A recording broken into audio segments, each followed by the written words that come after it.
வணக்கம். தந்தையின் பாட்காஸ்ட் செய்திகளை வாசிப்பது தாரிணி. முதலில் தலைப்புச் செய்திகளை பார்க்கலாம். சென்னையில் தொழிலதிபரை காரில் கடத்தி நிலத்தை எழுதி வாங்க முயற்சி. திமுக கவுன்சிலர் உள்ளிட்ட 10 பேர் மீது வழக்கு. அதிமுக தொண்டர்கள் துணை நின்றால் அதிமுகவை ஒன்றிணைப்பேன். சென்னை ராமாவரம் தோட்டத்தில் நடைபெற்ற நிகழ்ச்சியில் சசிகலா பேச்சு. அதிமுக சட்ட விதிகளில் செய்யப்பட்டுள்ள மாற்றத்தை எதிர்த்து நடைபெறும் தர்ம யுத்தத்தில் நிச்சயம் வெற்றி பெறுவோம். ஓ. பன்னீர்செல்வம் நம்பிக்கை. தமிழகத்தில் பொறியியல் படிப்பிற்கான கலந்தாய்வு தேதி நவம்பர் 30 வரை நீட்டிப்பு. கலந்தாய்வு தேதியை நீட்டிக்க கோரி தொடரப்பட்ட வழக்கில் உச்சநீதிமன்றம் உத்தரவு. தொடர் மழையால் வைகை அணைக்கு நீர்வரத்து அதிகரிப்பு. 7000 கன அடி உபரி நீர் வெளியேற்றம். கரையோர மக்களுக்கு வெள்ள அபாய எச்சரிக்கை. இனி விரிவான செய்திகள். முன்னாள் முதலமைச்சர் ஜெயலலிதாவின் மரணம் தொடர்பான ஆறுமுகசாமி ஆணையத்தின் விசாரணை அறிக்கை சட்டமன்றத்தில் இன்று சமர்ப்பிக்கப்படும் என சபாநாயகர் அப்பாவு தெரிவித்துள்ளார். தமிழக சட்டமன்றம் நேற்று கூடிய நிலையில் அலுவல் ஆய்வுக் கூட்டம் நடைபெற்றது. இதில் கலந்து கொண்ட பிறகு செய்தியாளர்களிடம் பேசிய சபாநாயகர் அப்பாவு வரும் 19 வரை சட்டமன்ற கூட்டத்தொடர் நடைபெறும் என தெரிவித்தார். சாதி என்ற பெரும் சுமையை தூக்கி எறியக்கூடிய வாய்ப்புகளை அதிகமாக உருவாக்கித் தரும் நகரம் சென்னை என்று திமுக எம்பி கனிமொழி தெரிவித்துள்ளார். சென்னை தரமணி டைடல் பார்க்கில் புதிய மென்பொருள் நிறுவனத்தை அமைச்சர் மனோ தங்கராஜ், நாடாளுமன்ற உறுப்பினர் கனிமொழி ஆகியோர் துவக்கி வைத்தனர். பின்னர் நிகழ்ச்சியில் பேசிய கனிமொழி, இந்தியாவில் முதன்முறையாக டைடல் பார்க் உருவானது தமிழகத்தில்தான் என்றும் அதை உருவாக்கியது கருணாநிதிதான் என்றும் தெரிவித்தார். சென்னை என்று வரும்பொழுது இங்கே ஜாதி இல்லைன்னு நான் சொல்ல வரல. It is a melting pot in a different way.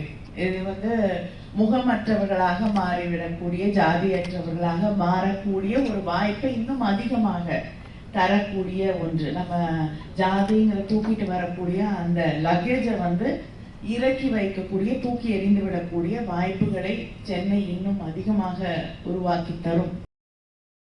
AIADMK தொண்டர்கள் எனக்கு துணை நின்றால் அதிமுகவை ஒன்றிணைக்கும் வேலையை நான் பார்த்துக் கொள்கிறேன் என சசிகலா தெரிவித்துள்ளார்.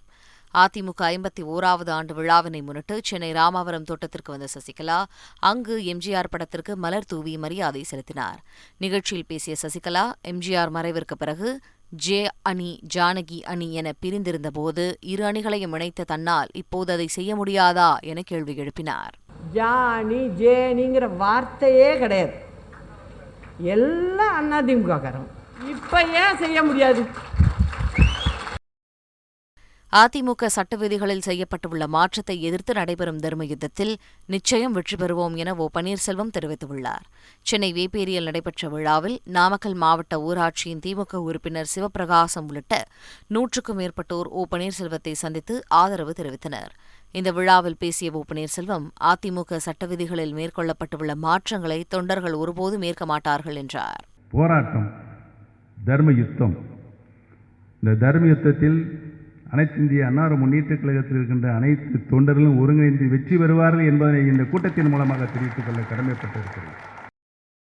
தீவுத்திடலில் 100% பசுமை பட்டாசுகள் விற்பனைக்கு வந்துள்ளதாக அமைச்சர் மதிவேந்தன் தெரிவித்துள்ளார். சென்னை தீவுத்திடலில் பட்டாசு விற்பனையை அமைச்சர்கள் மதிவேந்தன், சேகர்பாபு துவக்கி வைத்தனர். இந்த நிகழ்ச்சியில் வணிகர் சங்கங்களின் பேரமைப்புத் தலைவர் விக்ரமராஜா உள்ளிட்டோர் கலந்து கொண்டனர். பின்னர் செய்தியாளர்களை சந்தித்த அமைச்சர் மதிவேந்தன், பொதுமக்கள் பாதிக்கப்படக்கூடாது என்பதற்காக பட்டாசு வெடிக்கும் நேரம் குறைக்கப்பட்டுள்ளதாக தெரிவித்தார். கிட்டத்தட்ட இங்க ஒரு 45 கடை கிட்ட இங்க ஆரம்பிச்சிருக்கிறாங்க. எல்லா விதமான புதிய பட்டாசுகள்லாம் இப்ப இந்த தீபாவளிக்கு வந்திருக்கு. எல்லாமே ஒரு தரம் வாய்ந்த பட்டாசா, குழந்தைகள்லேருந்து பெரியவங்க வரைக்கும் விதவிதமான வெடித்து இந்த தீபாவளியை கொண்டாடக்கூடிய வகையில் புதிய புதிய பட்டாசுகள் அறிமுகப்படுத்தி, அதே மாதிரி எல்லாம் தரம் வாய்ந்த பட்டாசா இன்னைக்கு அறிமுகப்படுத்தியிருக்கிறாங்க. தேனி மாவட்டம் முழுவதும் பரவலாக மழை பெய்து வரும் நிலையில் வைகை அணைக்கு நீர்வரத்து அதிகரித்துள்ளது. இதனால் 71 அடி உயரம் கொண்ட வைகை அணையின் நீர்மட்டம் 70 அடியை எட்டியது. இதையடுத்து அணையிலிருந்து 7000 கன அடி உபரி நீர் வெளியேற்றப்பட்டு வருகிறது. திறக்கப்படும் நீரின் அளவு மேலும் அதிகரிக்கப்பட வாய்ப்பு உள்ளதால் கரையோர மக்களுக்கு வெள்ள அபாய எச்சரிக்கை விடப்பட்டுள்ளது. கரூர் மாவட்டம் புகழூரில் வெள்ளப்பெருக்கு ஏற்பட்டுள்ளது. தவிட்டுப்பாளையம் பகுதியில் உள்ள காவிரி ஆற்றில் 2 லட்சம் கன அடி தண்ணீர் வந்து கொண்டிருக்கிறது. இதன் காரணமாக தமிழ்நாடு பேரிடர் மீட்புக் குழு மற்றும் தமிழ்நாடு தீயணைப்பு மீட்புத் துறையினர் தவிட்டுப்பாளையம் பகுதியில் தயார் நிலையில் உள்ளனர். இதனிடையே இப்பகுதியில் உள்ள 50க்கும் மேற்பட்ட வீடுகளில் வெள்ளம் சூழ்ந்துள்ள நிலையில் மாவட்ட எஸ்பி சுந்தரவதனம் நேரில் பார்வையிட்டு ஆய்வு செய்தார். தமிழகத்தில் பொறியியல் படிப்பிற்கான கலந்தாய்வு தேதியை நவம்பர் 30ஆம் தேதி வரை நீட்டிக்க உச்சநீதிமன்றம் உத்தரவிட்டுள்ளது. தமிழகத்தில் பொறியியல் படிப்பிற்கான கவுன்சிலிங் தேதியை நீட்டிக்க கோரி உச்சநீதிமன்றத்தில் இடையீட்டு மனு தாக்கல் செய்யப்பட்டிருந்தது. அதில் நீட் தேர்வு முடிவுகள் வெளியான நிலையில் உச்சநீதிமன்றம் நிர்ணயித்துள்ள காலக்கெடுவுக்குள் பொறியியல் கவுன்சிலிங் நடத்த முடியாத நிலை உருவாகியுள்ளதாக குறிப்பிடப்பட்டது. இதை விசாரித்த உச்சநீதிமன்றம் பொறியியல் கவுன்சிலிங் தேதியை நவம்பர் 30ஆம் தேதி வரை நீட்டித்து உத்தரவிட்டது. மருத்துவம், செவிலியர் மற்றும் மருந்தக படிப்புகளுக்கான பாடப்புத்தகங்களை 3 ஆண்டுகளில் அனைத்து இந்திய மொழிகளிலும் மொழிமாற்றம் செய்ய திட்டமிடப்பட்டுள்ளது. ஹிந்தி மொழியினாலான மருத்துவ பாடப்புத்தகங்களை சமீபத்தில் உள்துறை அமைச்சர் அமித் ஷா அறிமுகப்படுத்தினார். இந்த நிலையில் அடுத்த 3 ஆண்டுகளுக்கு அனைத்து பிராந்திய மொழிகளிலும் மருத்துவம், செவிலியர் மற்றும் மருந்தக படிப்புகளுக்கான பாடப்புத்தகங்கள் வழங்கப்படும் என மத்திய கல்வி அமைச்சகத்தின் கீழ் செயல்பட்டு வரும் இந்திய மொழிகளை ஊக்குவிப்பதற்கான உயர்நிலைக் குழுவின் தலைவர் சாமு கிருஷ்ண சாஸ்திரி தெரிவித்துள்ளார். வெடிமருந்துடன் கைது செய்யப்பட்ட இலங்கை தமிழர்கள் 2 பேருக்கு 10 ஆண்டுகள் சிறை தண்டனை விதித்து நீதிமன்றம் தீர்ப்பளித்துள்ளது. கடந்த 2019ஆம் ஆண்டு பல்லாவரத்தை அடுத்த அனகாபுத்தூர் அருகே வெடிமருந்துடன் சுற்றித் திரிந்த இலங்கை தமிழர்கள் 2 பேர் கைது செய்யப்பட்டனர். இந்த வழக்கு பூந்தமல்லியில் உள்ள வெடிகுண்டு வழக்குகள் விசாரிக்கும் சிறப்பு நீதிமன்றத்தில் நடந்து வந்தது. இந்த இருவருக்கும் தலா 10 ஆண்டுகள் சிறை தண்டனை விதித்து தீர்ப்பளித்துள்ளது. சென்னையில் தொழிலதிபரை கடத்தி 25 கோடி ரூபாய் மதிப்பிலான நிலத்தை 60 லட்சம் ரூபாய்க்கு மிரட்டி எழுதி வாங்கிய கும்பல் மீது போலீசார் வழக்கு பதிவு செய்துள்ளனர். சென்னை சோழிங்கநல்லூரை சேர்ந்தவர் அமர் ராமை.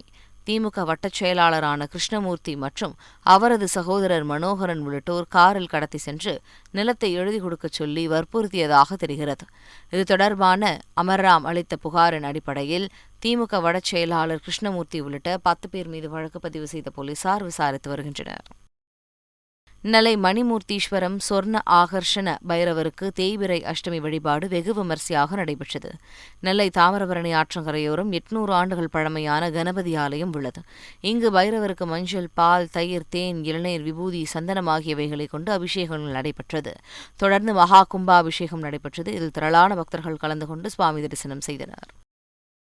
பில்கிஸ் பானு கூட்டுப்பாலியல் பலாத்கார வழக்கில் குற்றவாளிகள் 11 பேரும் நன்னடத்தையின் அடிப்படையில் விடுவிக்கப்படுவதாக உச்சநீதிமன்றத்தில் குஜராத் அரசு விளக்கம் அளித்துள்ளது.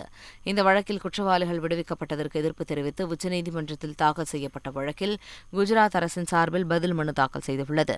அதில் கடந்த 1992ஆம் ஆண்டு உச்சநீதிமன்றம் வழங்கிய உத்தரவின் அடிப்படையில்தான் குற்றவாளிகள் விடுவிக்கப்பட்டதாகவும் குஜராத் அரசின் முடிவுக்கு விசாரணை அமைப்புகளும் விசாரணை நீதிமன்றங்களும் ஆட்சேபனை தெரிவிக்கவில்லை என்றும் குஜராத் அரசு தெரிவித்துள்ளது. நாடு முழுவதும் ஒரே தரத்தில் உரம் கிடைப்பதற்கு வகை செய்யும் ஒரே நாடு ஒரே உரம் திட்டத்தை பிரதமர் நரேந்திர மோடி துவக்கி வைத்தார். டெல்லியிலிருந்து காணொலியின் வாயிலாக திட்டத்தை துவக்கி வைத்ததுடன் 600 இடங்களில் விவசாயிகளுடன் செழுமை மையங்களையும் காணொலி முறையில் பிரதமர் திறந்து வைத்தார். அப்போது பேசிய அவர் இந்த திட்டத்தின் முக்கிய நோக்கத்தையும் அதன் மூலம் விவசாயிகள் பெறும் பயன்களையும் எடுத்துரைத்தார். இந்த திட்டத்தால் நாடு முழுவதும் அனைத்து விதமான உரங்களும் கிடைக்கும் என்றார். டெல்லி பிரகதி மைதானத்தில் நடைபெறும் இன்டர்போல் பொதுச்சபை கூட்டத்தில் பிரதமர் மோடி இன்று உரையாற்றவுள்ளார். சர்வதேச காவல்துறையான இன்டர்போல் அமைப்பின் பொதுச்சபை கூட்டம் இன்று முதல் 21ஆம் தேதி வரை டெல்லியில் நடைபெறவுள்ளது. இந்த பொதுச்சபை கூட்டத்தை பிரதமர் மோடி துவக்கி வைத்து உரையாற்றுகிறார். இன்டர்போல் பொதுச்சபை கூட்டம் 25 ஆண்டுகளுக்கு பிறகு இந்தியாவில் நடைபெறுவது குறிப்பிடத்தக்கது. சபரிமலை ஐயப்பன் கோவிலில் ஐப்பசி மாத பூஜைக்காக நேற்று மாலை நடை திறக்கப்பட்ட நிலையில் இன்று முதல் பக்தர்களுக்கு அனுமதி வழங்கப்பட்டுள்ளது. மேல் சாந்தி பரமேஸ்வரன் நம்பூதிரி நடையை திறந்து வைத்து குத்துவிளக்கேற்றி வைத்து தீபாராதனை காட்டினார். தற்போது பொறுப்பிலுள்ள சபரிமலை மேல் சாந்தி பரமேஸ்வரன் நம்பூதிரி, மாளிகைப்புறம் மேல் சாந்தி சம்ப நம்பூதிரி ஆகியோரின் பதவிக்காலம் முடிவடைய உள்ளது. இதையடுத்து அடுத்த ஓராண்டிற்கு புதிய மேல் சாந்திகளை தேர்வு செய்வதற்கான தேர்தல் இன்று நடைபெறுகிறது. தன்னை விமர்சித்தால் அமைச்சர் பதவி பறிக்கப்படும் என கேரள ஆளுநர் ஆரிஃப் முகமது கான் எச்சரிக்கை விடுத்துள்ளார். இதுகுறித்து ஆரிஃப் முகமது கான் தனது டுவிட்டர் பக்கத்தில் வெளியிட்டுள்ள பதிவில் ஆளுநருக்கு ஆலோசனையை வழங்க முதலமைச்சருக்கும் அமைச்சருக்கும் தான் முழு உரிமை உண்டு என்று கூறியுள்ளார். அதேவேளையில் ஆளுநர் பதவியின் கண்ணியத்தை கெடுக்கும் வகையில் அமைச்சர்கள் கருத்து தெரிவித்தால் பதவியை ரத்து செய்வது உள்ளிட்ட நடவடிக்கைகள் மேற்கொள்ளப்படும் என எச்சரித்துள்ளார். நடப்பாண்டு மருத்துவ மாணவர் சேர்க்கைக்கான கட் ஆஃப் மதிப்பெண் குறையும் என கல்வியாளர்கள் தெரிவித்துள்ளனர். மருத்துவ மாணவர் சேர்க்கைக்கான தரவரிசை பட்டியலை அமைச்சர் மா சுப்பிரமணியன் வெளியிட்டுள்ள நிலையில் சிறப்பு பிரிவு மாணவர்களுக்கான கலந்தாய்வு வரும் 19ஆம் தேதி நடைபெறுகிறது. இந்நிலையில் கடந்த ஆண்டை காட்டிலும் இந்த ஆண்டு மருத்துவ படிப்பிற்கான கட் ஆஃப் மதிப்பெண்கள் குறைவாகவிருக்கும் என வல்லுநர்கள் தெரிவித்துள்ளனர். உச்சநீதிமன்றத்தின் அடுத்த தலைமை நீதிபதியாக DY சந்திரசூட்டை நியமித்து குடியரசுத் தலைவர் திரௌபதி முர்மு உத்தரவிட்டுள்ளார். உச்சநீதிமன்ற தலைமை நீதிபதியாக இருக்கும் UU லலித் நவம்பர் 8ஆம் தேதியுடன் ஓய்வு பெறுகிறார். இதையடுத்து அடுத்த தலைமை நீதிபதியாக DY சந்திரசூட்டை பரிந்துரை செய்து மத்திய அரசிற்கு தலைமை நீதிபதி UU லலித் கடிதம் அனுப்பினார். அதன்படி உச்சநீதிமன்றத்தின் அடுத்த தலைமை நீதிபதியாக DY சந்திரசூட்டை நியமித்து குடியரசுத் தலைவர் திரௌபதி முர்மு உத்தரவிட்டுள்ளார். குஜராத் தேர்தல் பிரச்சாரத்தில் டெல்லி துணை முதலமைச்சர் மணீஷ் சிசோடியா ஈடுபடக்கூடாது என்பதற்காகவே அவரை கைது செய்யும் நடவடிக்கையை CBI அதிகாரிகள் கையில் எடுத்திருப்பதாக டெல்லி முதலமைச்சர் அரவிந்த் கெஜ்ரிவால் கண்டனம் தெரிவித்துள்ளார். இதனிடையே ட்விட்டரில் பதிவிட்டுள்ள டெல்லி துணை முதலமைச்சர் மணீஷ் சிசோடியா தம் மீது முற்றிலும் பொய் வழக்கு போடப்பட்டுள்ளதாகவும் இதுவரை மேற்கொண்ட சோதனையில் எதுவும் சிக்காத நிலையில் போலி வழக்கை தொடுத்து தம்மை கைது செய்ய தயாராகி வருவதாக குற்றம் சாட்டியுள்ளார். ஒவ்வொரு குடும்பத்திற்கும் ஆண்டுக்கு 2 சிலிண்டர்கள் இலவசமாக வழங்கப்படும் என குஜராத் மாநில அரசு அறிவித்துள்ளது. குஜராத்தில் விரைவில் சட்டப்பேரவைத் தேர்தல் நடைபெறவுள்ளது. இந்நிலையில் இந்த அதிரடி அறிவிப்பை குஜராத் அமைச்சர் ஜீத்து லவானி வெளியிட்டார். மாநிலத்தில் உள்ள 38 லட்சம் குடும்ப தலைவிகளை மனதில் கொண்டு இந்த முடிவு எடுக்கப்பட்டுள்ளதாக தெரிவித்துள்ள அவர் இதற்காக 650 கோடி ரூபாயை ஒதுக்க முடிவு செய்யப்பட்டுள்ளதாக குறிப்பிட்டார். மோகன்லாலின் மான்ஸ்டர் படம் அரபு நாடுகளில் தடை செய்யப்பட்டுள்ளதாக தகவல் வெளியாகியுள்ளது. வரும் 21ஆம் தேதி படம் ரிலீஸ் ஆகும் நிலையில் தன்பாலின ஈர்ப்பாளர்கள் தொடர்பான சர்ச்சைக்குரிய காட்சிகள் இருப்பதால் படத்திற்கு தடை விதித்திருப்பதாக கூறப்படுகிறது. வழக்கமாக மோகன்லால் படங்கள் அரபு நாடுகளில் அதிக வசூலை ஈட்டும் நிலையில் இந்த தகவல் படக்குழுவினருக்கு அதிர்ச்சியை தந்துள்ளது. தமிழ்நாட்டில் 200 கோடி ரூபாய் வசூல் செய்த முதல் தமிழ் படம் என்ற சாதனையை பொன்னியின் செல்வன் படம் படைத்துள்ளதாக சினிமா வட்டாரங்கள் தெரிவித்துள்ளன. படம் வெளியாகி 2 வாரங்களை கடந்து 3வது வாரத்தில் அடியெடுத்து வைத்துள்ள நிலையில் வசூலில் அடுத்தடுத்து பல சாதனைகளை செய்து வருகிறது. அண்மையில் விக்ரம் படத்தை பின்னுக்கு தள்ளி தமிழ்நாட்டில் அதிக வசூல் செய்த தமிழ் படம் என்ற சாதனையை படைத்ததாக தகவல் வெளியானது. இலங்கையில் காணாமலாக்கப்பட்டவர்கள் குறித்து அதிபர் அலுவலகம் விசாரணை நடத்துவதற்கு எதிர்ப்பு தெரிவித்து காணாமலாக்கப்பட்டோரின் உறவினர்களின் சார்பில் ஆர்ப்பாட்டம் நடைபெற்றது. மட்டக்களப்பு தேர்தல் அலுவலகத்தில் தொடங்கிய பேரணி பிரதேச செயலகத்தில் நிறைவடைந்தது. அதிபர் அலுவலகம் நடத்தும் விசாரணை கண்துடைப்பு நாடகம் என்றும் ஆணைக்குழு உடனடியாக விசாரணையை நிறுத்த வேண்டும் என்றும் ஆர்ப்பாட்டத்தில் வலியுறுத்தப்பட்டது. T20 உலகக்கோப்பை பயிற்சி ஆட்டத்தில் பாகிஸ்தானை 6 விக்கெட் வித்தியாசத்தில் இங்கிலாந்து வீழ்த்தியது. பிரிஸ்பேனில் நடைபெற்ற போட்டியில் மழையின் காரணமாக 19 ஓவர்களாக குறைக்கப்பட்ட நிலையில் பாகிஸ்தான் அணி 8 விக்கெட்டுகள் இழப்பிற்கு 160 ரன்களை எடுத்தது. பிறகு விளையாடிய இங்கிலாந்து 14.4 ஓவர்களில் 4 விக்கெட்டுகளின் இழப்பிற்கு 163 ரன்களை எடுத்து வெற்றி பெற்றது. T20 உலகக்கோப்பை சூப்பர் 12 தகுதி சுற்றுப் போட்டியில் அயர்லாந்தை 31 ரன்கள் வித்தியாசத்தில் ஜிம்பாப்வே அணி வீழ்த்தியது. குரூப் பி பிரிவில் நடைபெற்ற போட்டியில் முதலில் ஆடிய ஜிம்பாப்வே அணி 20 ஓவர்களில் 7 விக்கெட்டுகள் இழப்பிற்கு 174 ரன்களை சேர்த்தது. இதையடுத்து விளையாடிய அயர்லாந்து அணி 20 ஓவர்களில் 9 விக்கெட்டுகள் இழப்பிற்கு 143 ரன்கள் மட்டுமே எடுத்தது. இதன் மூலம் 31 ரன்கள் வித்தியாசத்தில் ஜிம்பாப்வே அணி வெற்றி பெற்றது. மீண்டும் தலைப்புச் செய்திகள். சென்னையில் தொழிலதிபரை காரில் கடத்தி நிலத்தை எழுதி வாங்க முயற்சி. திமுக கவுன்சிலர் உள்ளிட்ட 10 பேர் மீது வழக்கு.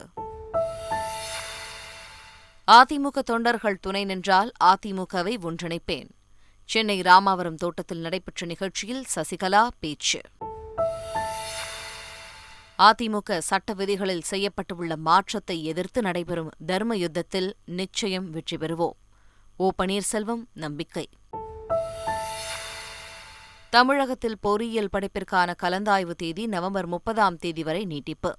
கலந்தாய்வு தேதியை நீட்டிக்க கோரி தொடரப்பட்ட வழக்கில் உச்சநீதிமன்றம் உத்தரவு. தொடர் மழையால் வைகை அணைக்கு நீர்வரத்து அதிகரிப்பு. 7000 கன அடி உபரி நீர் வெளியேற்றம். கரையோர மக்களுக்கு வெள்ள அபாய எச்சரிக்கை. இத்துடன் செய்திகள் நிறைவடைகின்றன. நன்றி, வணக்கம்.